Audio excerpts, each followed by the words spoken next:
Aesop/Isp/Aesop, Greek, Ispos, c. 625-64 BCE was a Greek fabulist and storyteller credited with a number of fables now collectively known as Aesop's fables. Although his existence remains unclear and no writings by him survive, numerous tales credited to him were gathered across the centuries and in many languages in a storytelling tradition that continues to this day. Many of the tales are characterized by animals and inanimate objects that speak, solve problems, and generally have human characteristics. Scattered details of Aesop's life can be found in ancient sources, including Aristotle, Herodotus, and Plutarch. An ancient literary work called the Aesop Romance tells an episodic, probably highly fictional version of his life, including the traditional description of him as a strikingly ugly slave who by his cleverness acquires freedom and becomes an advisor to kings and city-states. Older spellings of his name have included Aesop and Isope. Depictions of Aesop in popular culture over the last 2,500 years have included many works of art and his appearance as a character in numerous books, films, plays, and television programs. Life. The name of Aesop is as widely known as any that has come down from Greco-Roman antiquity, yet it is far from certain whether a historical Aesop ever existed. In the latter part of the 5th century, something like a coherent Aesop legend appears, and Samos seems to be its home. Martin Lixfield West. The earliest Greek sources, including Aristotle, indicate that Aesop was born around 620 BCE in Thrace at a site on the Black Sea coast which would later become the city Mesembria. A number of later writers from the Roman imperial period, including Phaedrus, who adapted the fables into Latin, say that he was born in Phrygia. The 3rd century poet Callimachus called him Aesop of Sardis, and the later writer Maximus of Tyre called him the Saint of Lydia. From Aristotle and Herodotus we learn that Aesop was a slave in Samos and that his masters were first a man named Xanthus and then a man named Iadmon, that he must eventually have been freed, because he argued as an advocate for a wealthy Samian, and that he met his end in the city of Delphi. Plutarch tells us that Aesop had come to Delphi on a diplomatic mission from King Croesus of Lydia, that he insulted the Delphians, was sentenced to death on a trumped-up charge of temple theft, and was thrown from a cliff, after which the Delphians suffered pestilence and famine. Before this fatal episode, Aesop met with Periander of Corinth, where Plutarch has him dining with the 7 sages of Greece, sitting beside his friend Solon, whom he had met in Sardis. Leslie Kirk suggests that Aesop himself was a popular contender for inclusion in the list of 7 sages. Problems of chronological reconciliation dating the death of Aesop and the reign of Croesus led the Aesop scholar and compiler of the Perry Index Ben Edwin Perry in 1965 to conclude that everything in the ancient testimony about Aesop that pertains to his associations with either Croesus or with any of the so-called 7 wise men of Greece must be reckoned as literary fiction, and Perry likewise dismissed Aesop's death in Delphi as legendary, but subsequent research has established that a possible diplomatic mission for Croesus and a visit to Periander are consistent with the year of Aesop's death. Still problematic is the story by Phaedrus which has Aesop in Athens, telling the fable of the frogs who asked for a king, during the reign of Pisistratos, which occurred decades after the presumed date of Aesop's death. The Aesop Romance. Along with the scattered references in the ancient sources regarding the life and death of Aesop, there is a highly fictional biography now commonly called the Aesop Romance, also known as the Vita or the Life of Aesop, or the Book of Xanthus the Philosopher and Aesop his Slave, an anonymous work of Greek popular literature composed around the 2nd century of our era. Like the Alexander Romance, the Aesop Romance became a folk book, a work that belonged to no one, and the occasional writer felt free to modify as it might suit him. Multiple, sometimes contradictory, versions of this work exist. The earliest known version was probably composed in the 1st century CE, but the story may have circulated in different versions for centuries before it was committed to writing, and certain elements can be shown to originate in the 4th century BCE. Scholars long dismissed any historical or biographical validity in the Aesop Romance. Widespread study of the work began only toward the end of the 20th century. In the Aesop Romance, Aesop is a slave of Phrygian origin on the island of Samos, and extremely ugly.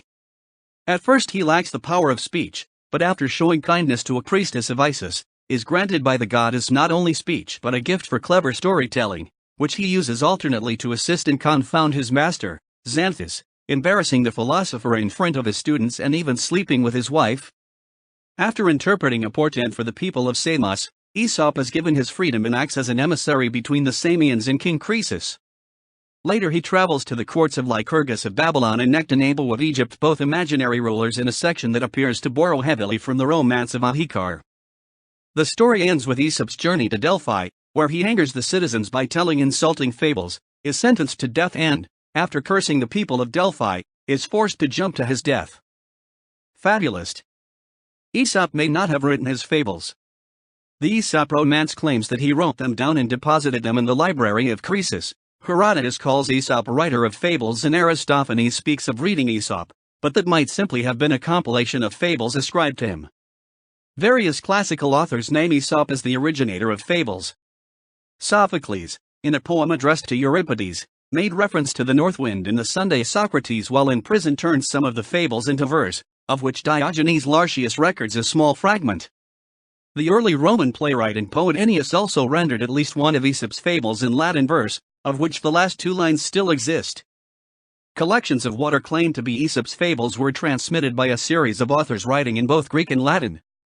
Demetrius of Phalerum made what may have been the earliest, probably in prose, contained in 10 books for the use of orators, although that has since been lost. Next appeared an edition in elegiac verse, cited by the Suda, but the author's name is unknown. Phaedrus, a freedman of Augustus, rendered the fables into Latin in the 1st century CE. At about the same time, Babrius turned the fables into Greek choliambics. A 3rd century author, Titianus, is said to have rendered the fables into prose in a work now lost. Avianus of uncertain date, perhaps the 4th century, translated 42 of the fables into Latin elegiacs. The 4th century grammarian Dositheus Magister also made a collection of Aesop's fables, now lost. Aesop's fables continue to be revised and translated through the ensuing centuries, with the addition of material from other cultures, so that the body of fables known today bears little relation to those Aesop originally told.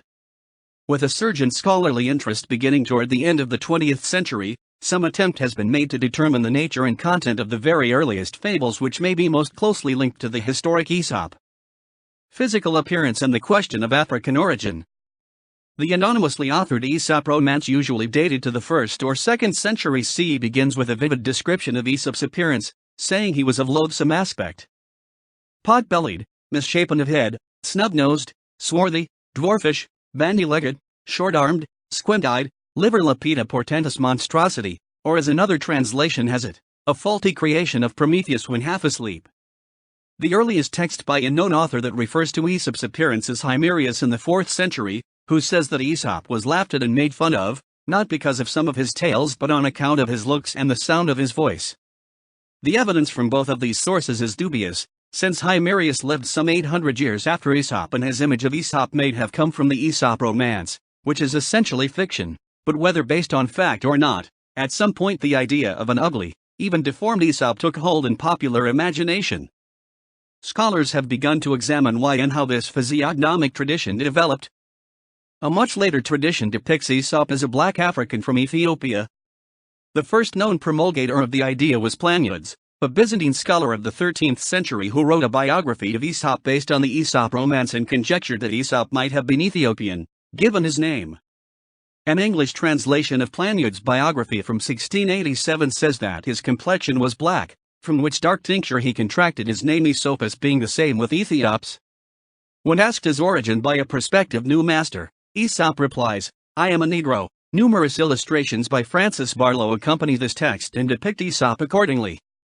But according to Gert Jan van Dijst, Planudes' derivation of Aesop from Ethiopian is etymologically incorrect, and Frank Snowden says that Planudes' account is worthless as to the reliability of Aesop as Ethiopian. The tradition of Aesop's African origin was continued in Britain, as attested by the lively figurine of a Negro from the Chelsea porcelain factory which appeared in its Aesop series in the mid-18th century. It then carried forward into the 19th century. The frontispiece of William Godwin's Fables Ancient and Modern 1805 has a copperplate illustration of Aesop relating his stories to little children that gives his features a distinctly African appearance. The collection includes the fable of washing the blackamoor white, although updating it and making the Ethiopian the Black Footman. In 1856, William Martin Leake repeated the false etymological linkage of Aesop with Ethiop when he suggested that the head of a Negro found on several coins from ancient Delphi with specimens dated as early as 520 BCE might depict Aesop, presumably to commemorate and atone for his execution at Delphi, but Theodore Panofka supposed the head to be a portrait of Delphos, founder of Delphi, a view more widely repeated by later historians. The idea that Aesop was Ethiopian seems supported by the presence of camels, elephants, and apes in the fables, even though these African elements are more likely to have come from Egypt and Libya than from Ethiopia, and the fables featuring African animals may have entered the body of Aesopic fables long after Aesop actually lived. Nevertheless, in 1932 the anthropologist J. H. Dryburgh, repeating the Aesop/Ethiop linkage, asserted that, while some say Aesop was a Phrygian, the more general view is that he was an African, and if Aesop was not an African, he ought to have been, and in 2002 Richard A. Lovin cited the number of African animals and artifacts in the Aesopic fables as circumstantial evidence that Aesop may have been a Nubian folkteller. Popular perception of Aesop as black was to be encouraged by comparison between his fables and the stories of the trickster Brer Rabbit told by African American slaves. In Ian Colvin's Introduction to Aesop and Politics 1914, for example, the fabulist is bracketed with Uncle Remus, for both were slaves, and both were black. The traditional role of the slave Aesop as a kind of culture hero of the oppressed is further promoted by the fictional life, emerging as a how-to handbook for the successful manipulation of superiors. Such a perception was reinforced at the popular level by the 1971 TV production Aesop's Fables, in which Bill Cosby played Aesop. In that mixture of live action and animation, Aesop tells fables that differentiate between realistic and unrealistic ambition. In his version thereof, The Tortoise and the Hare illustrates how to take advantage of an opponent's overconfidence. On other continents, Aesop has occasionally undergone a degree of acculturation. This is evident in Isango Portobello's 2010 production of the play Aesop's Fables at the Fugard Theatre in Cape Town, South Africa. Based on a script by British playwright Peter Turson 1983, it was radically adapted by the director Mark Dorford-May as a musical using native African instrumentation, dance and stage conventions. Although Aesop is portrayed as Greek, and dressed in the short Greek tunic, the all-black production contextualizes the story in the recent history of South Africa. The former slave, we are told, learns that liberty comes with responsibility as he journeys to his own freedom, joined by the animal characters of his parable-like fables. One might compare with this Brian Seward's Aesop's Fabulous Fables 2009, which first played in Singapore with a cast of mixed ethnicities. In a Chinese theatrical routines are merged with those of a standard musical. There had already been an example of Asian acculturation in 17th century Japan. Their Portuguese missionaries had introduced a translation of the fables Aesopo no Fabulas, 1593, that included the biography of Aesop. This was then taken up by Japanese printers and taken through several editions under the title Aesopo Monogatari. Even when Europeans were expelled from Japan and Christianity proscribed, this text survived, in part because the figure of Aesop had been assimilated into the culture and depicted in woodcuts as dressed in Japanese costume. Depictions. Art and literature. Ancient sources mention two statues of Aesop, one by Aristodemus and another by Lysippus, and Philostratus describes a painting of Aesop surrounded by the animals of his fables. None of these images have survived. According to Philostratus, the fables are gathering about Aesop, being fond of him because he devotes himself to them. 4. He checks greed and rebukes insolence and deceit, and in all this some animal is his mouthpiece, a lion or a fox or a horse, and not even the tortoise is dumb, that through them children may learn the business of life. So the fables, honored because of Aesop, gather at the doors of the wise man to bind fillets about his head and to crown him with a victor's crown of wild olive. And Aesop, methinks, is weaving some fable, at any rate his smile and his eyes fixed on the ground indicate this. The painter knows that for the composition of fables relaxation of the spirit is needed. And the painting is clever in representing the persons of the fables. For it combines animals with men to make a chorus about Aesop, composed of the actors in his fables, and the fox is painted as leader of the chorus. With the advent of printing in Europe, various illustrators tried to recreate this scene. One of the earliest was in Spain's La Vida del Llopet con sus fabulas historiadas 1489, see above. In France there was Baudouin's Fables d'Aesop Phrygian 1631 and Mathieu Guillemot's Les Images aux Tableaux de Plat Peinture de deux Philostrates 1637. In England there was Francis Clane's Frontispiece to John Ogilby's The Fables of Aesop and the much later Frontispiece to Godwin's Fables Ancient and Modern mentioned above, in which the swarthy fabulist points out three of his characters to the children seated about him. Early on, the representation of Aesop as an ugly slave emerged. The later tradition, which makes Aesop a black African, resulted in depictions ranging from 17th century engravings to a television portrayal by a black comedian. In general, beginning in the 20th century, plays have shown Aesop as a slave, but not ugly, while movies and television shows such as The Bullwinkle Show have depicted him as neither ugly nor a slave. In 1843, the archaeologist Otto John suggested that Aesop was the person depicted on a Greek red figure cup, c. 450 BCE, in the Vatican museums. Paul Zanker describes the figure as a man with emaciated body and oversized head, furrowed brow and open mouth, who listens carefully to the teachings of the fox sitting before him. He has pulled his mantle tightly around his meager body, as if he were shivering. He is ugly, with long hair, bald head, and unkempt, scraggly beard, and is clearly uncaring of his appearance. Some archaeologists have suggested that the Hellenistic statue of a bearded hunchback with an intellectual appearance, discovered in the 18th century and pictured at the head of this article, also depicts Aesop, although alternative identifications have since been put forward. Aesop began to appear equally early in literary works. The 14th century BCE Athenian playwright Alexis put Aesop on the stage in his comedy Aesop, of which a few lines survive. Athenaeus 10.432, conversing with Solon, Aesop praises the Athenian practice of adding water to wine. Leslie Kirk suggests that Aesop may have been a staple of the comic stage of this era. The 3rd century BCE poet Posidippus of Pella wrote a narrative poem entitled Aesopia Now Lost, in which Aesop's fellow slave Rhodopis under her original name Doricha is frequently mentioned, according to Athenaeus 13.596. Pliny would later identify Rhodopis as Aesop's lover, a romantic motif that would be repeated in subsequent popular depictions of Aesop. Aesop plays a fairly prominent part in Plutarch's conversation piece The Banquet of the Seven Sages in the 1st century CE. The fabulist then makes a cameo appearance in the novel A True Story by the 2nd century satirist Lucian. When the narrator arrives at the island of the Blessed, he finds that Aesop the Phrygian was there, too. He acts as their jester. Beginning with the Heinrich Steinhall edition of 1476, many translations of the fables into European languages, which also incorporated Planude's Life of Aesop, featured illustrations depicting him as a hunchback. The 1687 edition of Aesop's Fables with his life in English, French and Latin included 28 engravings by Francis Barlow that show him as a dwarfish hunchback see in the section above, and his facial features appear to accord with his statement in the text P7, I am a Negro. The Spaniard Diego Velázquez painted a portrait of Aesop, dated 163940 and now in the collection of the Museo del Prado. The presentation is anachronistic, and Aesop, while arguably not handsome, displays no physical deformities. It was partnered by another portrait of Menippus, a satirical philosopher equally of slave origin. A similar philosopher's series was painted by fellow Spaniard Justo de Ribera, who was credited with 2 portraits of Aesop. Aesop, poet of the fables, is in the El Escorial Gallery and pictures him as an author leaning on a staff by a table which holds copies of his work, one of them a book with the name Aesop on the cover. The other is in the Museo de Prado, dated 164050 entitled Aesop in Beggar's Rags. There he is also shown at a table, holding a sheet of paper in his left hand and writing with the other. While the former hints at his lameness and deformed back, the latter only emphasizes his poverty. In 1690, French playwright E.D.M. Boursault's Les Fables d'Aesop, later known as Aesop la Ville, premiered in Paris.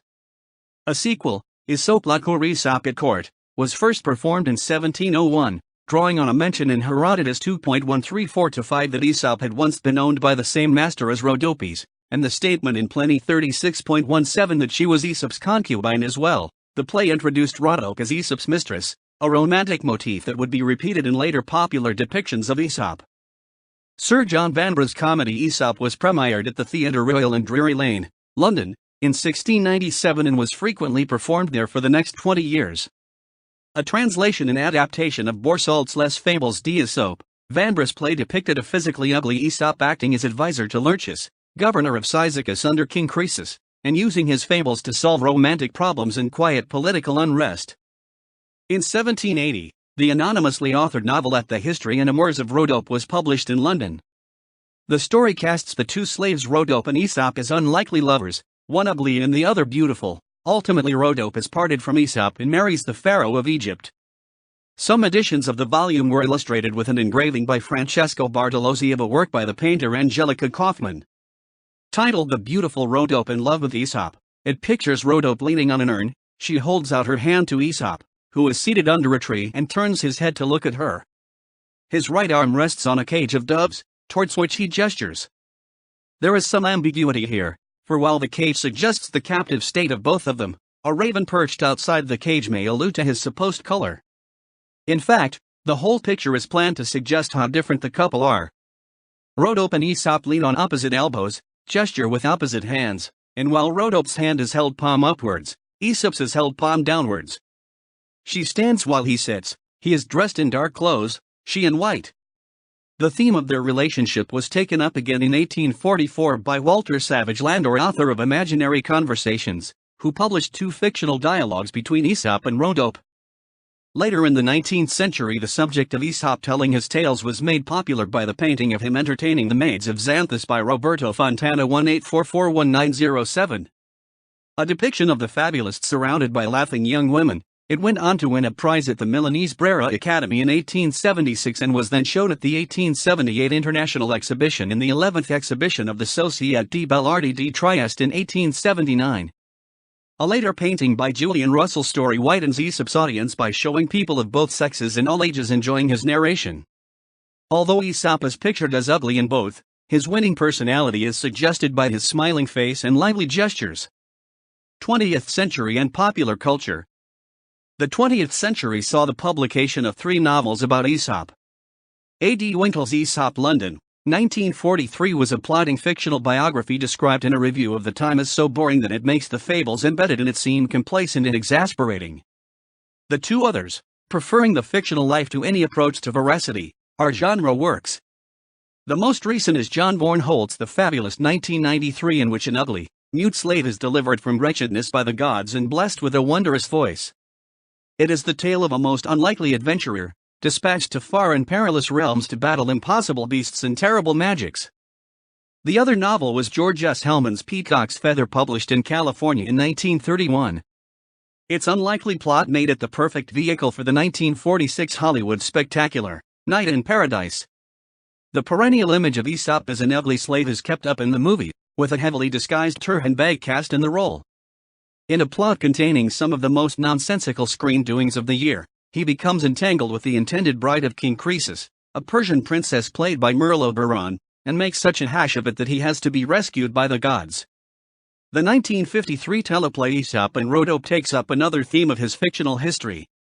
Written by Helene Hanff, it was broadcast on Hallmark Hall of Fame with Lamont Johnson playing Aesop. The 3-act era Poço e Azuvas, The Fox and the Grapes 1953, marks Aesop's entry into Brazilian theater. The 3-act play was by Guilherme Figueiredo and has been performed in many countries, including a videotape production in China in 2000 under the title Huliupu Taor. The play is described as an allegory about freedom with Aesop as the main character. Beginning in 1959, animated shorts under the title Aesop and Son appeared as a recurring segment in the TV series Rocky and His Friends and its successor, The Bullwinkle Show. The image of Aesop as ugly slave was abandoned. Aesop, voiced by Charles Ruggles, a Greek citizen, would recount a fable for the edification of his son, Aesop Jr., who would then deliver the moral in the form of an atrocious pun.